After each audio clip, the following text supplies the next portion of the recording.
ahead of the polls opening. Well, the Coalition has pledged to create 1.3 million jobs over 5 years if re-elected. Joining me now to discuss is the Treasurer, Josh Frydenberg. Treasurer, good morning. This is not the first time we're hearing about these announcements. In 2019, the Coalition promised 1.25 million jobs by 2024. So where will these new jobs come from? Well, we'll be creating jobs right across the economy, as we've been doing ever since we've come to government.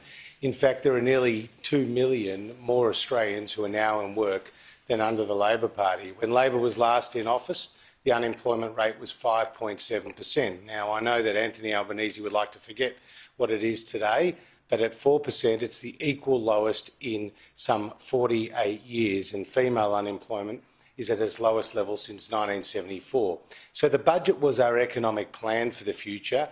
It laid out how we will create more jobs in manufacturing and also secure our supply chains. We also focused on skills and particularly apprenticeships. Now, there are 220,000 Australians in a trade apprenticeship today. That's the highest since 1963. And what we announced is that there'll be $5,000 payments to apprentices who start their apprenticeship, and up to $15,000 for the employers to take them on. So that will increase both commencements as well as completion of apprenticeships. We've got a $120 billion infrastructure pipeline with major projects right across the country. We're investing in the new frontiers of economic growth, particularly our regions, with a $21 billion commitment across both telecommunications, transport, health infrastructure and the like. So our plan is to create more jobs right across the economy by backing small business and ensuring that businesses are free to innovate, to hire and to grow. All right, you mentioned Anthony Albanese forgetting the jobless rate yesterday. He's come out, he says that he's human, that everybody makes mistakes. Can you really blame him for that? Well, what I saw yesterday was that he was flying around saying, oh, maybe it's 5.5% or the like, or maybe it's, whatever. He didn't know what the answer was. I think the point is that I said what the unemployment rate was in my budget speech on budget night. And I pointed out that Labor said the biggest test for the Morrison government's management of the pandemic and the recession would be what happens to unemployment. And I said very clearly, and he was sitting right across the chamber, that it was 4%.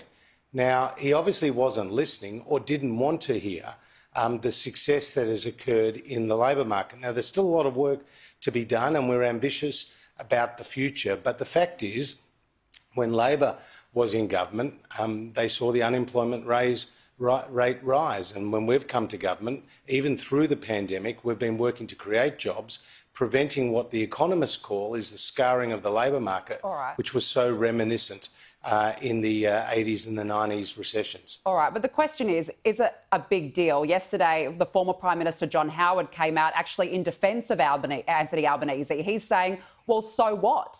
So that's the question, so what?